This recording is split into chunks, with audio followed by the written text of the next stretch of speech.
Heat stroke heat exhaustion പോലെ അല്ല, അതൊരു മെഡിക്കൽ എമർജൻസിയാണ്.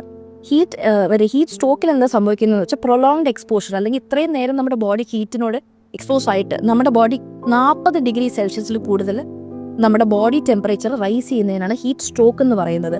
ഇത് മറ്റേ എക്സോഷൻ പോലെയല്ല, കൂടുതൽ സിംറ്റംസ് ആണ് ഇതിന് കാണിക്കുന്നത്. അത് medical emergency type of symptoms ആണ് കാണിക്കുന്നത്. ഒരാൾ ചിലപ്പോൾ ബോധം കെട്ട് വീഴാം, അല്ലെങ്കിൽ അൺകോൺഷ്യസ് ആവാം, അല്ലെങ്കിൽ അവരുടെ പൾസ് ഇല്ലാത്തൊരു സിറ്റുവേഷൻ വരാം, അല്ലെങ്കിൽ അവർക്ക് പക്ഷെ മറ്റേതുപോലെ സ്വെറ്റിംഗ് അധികം കാണണമെന്നില്ല. ബോഡി ടെമ്പറേച്ചർ ഇത്രയും കൂടുതലാണെങ്കിലും സ്വെറ്റിംഗ് കാണണമെന്നേ ഇല്ല.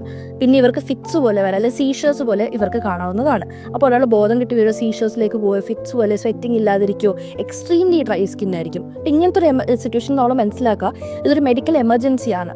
അതാണ് ഹീറ്റ് സ്ട്രോക്ക് എന്ന് പറയുന്നൊരു സംഭവം വരുന്നത്. അപ്പോൾ നമ്മൾ ഇതെങ്ങനെ മാനേജ് ചെയ്യും? ഇത് വീട്ടിലത്തെ പോലെ മാനേജ് ചെയ്യാൻ പറ്റില്ല. ഫസ്റ്റ് തന്നെ നമ്മൾ കോൾ ഫോർ ഹെൽപ്പ്.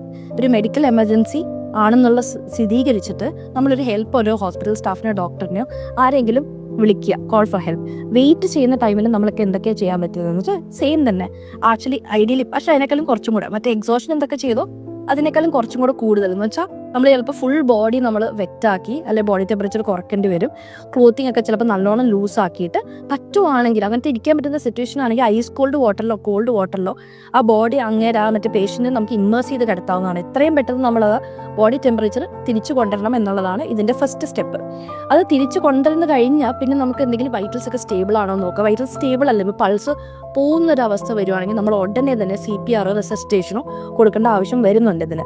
പിന്നെ നമുക്ക് ഐസ് പാക്കൊക്കെ നമുക്ക് ഗ്രോയിൻ ഏരിയ, ഹീറ്റൊക്കെ കൂടുതലുള്ള ഏരിയ ഉണ്ട്, ജെനറ്റൽ ഏരിയ, ഗ്രോയിൻ ഏരിയ, ആംപിറ്റ്സ്, അവിടെയൊക്കെ നമുക്ക് ഐസ് പാക്ക് വെച്ചിട്ട് ഏറ്റവും കൂടുതൽ ഈ ടെമ്പറേച്ചർ എത്രയും പെട്ടെന്ന് നമുക്ക് കുറക്കാവുന്ന ഒരു അവസ്ഥയിലേക്ക് നമ്മൾ ചിന്തിക്കേണ്ടതാണ്. ഇതൊരു മെഡിക്കൽ എമർജൻസി ആണല്ലോ. അപ്പോൾ ഈ രണ്ട് സിറ്റുവേഷൻ നമ്മളിപ്പോൾ സംസാരിച്ചു, ഹീറ്റ് എക്സോഷൻ, ഹീറ്റ് സ്ട്രോക്കും. മറ്റേതൊരു മെഡിക്കൽ എമർജൻസി അല്ല, എന്നാൽ ഇതെങ്ങനെ എമർജൻസി വന്ന സിറ്റുവേഷൻ വന്നു കഴിഞ്ഞാൽ എങ്ങനെ ഹാൻഡിൽ ചെയ്യണം സംസാരിച്ചു. ദ ഇമ്പോർട്ടൻറ്റ് തിങ് എന്ന് പറഞ്ഞാൽ നമുക്കിത് രണ്ടും പ്രിവെൻറ്റബിൾ ആണ്.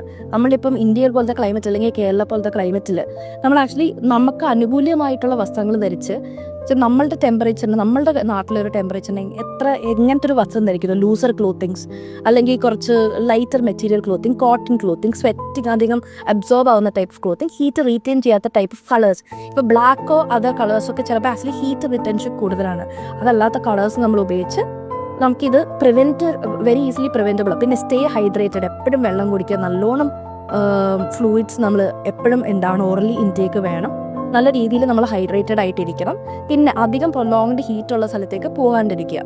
എന്ന് വെച്ചാൽ അങ്ങനത്തെ സ്ഥലത്തേക്ക് പോകുകയാണെങ്കിൽ തന്നെ അതിന് പ്രിവെൻറ്റേറ്റീവ് മെത്തേഡ്സ്, സൺസ്ക്രീൻ ഉപയോഗിക്കുക, അല്ലെങ്കിൽ ഹാറ്റ് ഉപയോഗിക്കുക, ഹീറ്റ് അധികം റീറ്റെയിൻ ചെയ്യുക, അധികം നേരം സണ്ണിൽ നിൽക്കാണ്ടിരിക്കുക. ഇങ്ങനത്തെയൊക്കെ നമുക്ക് പ്രിവെൻറ്റ് ചെയ്ത് നമുക്കിത് അവോയ്ഡ് ചെയ്യാവുന്നതുമാണ്.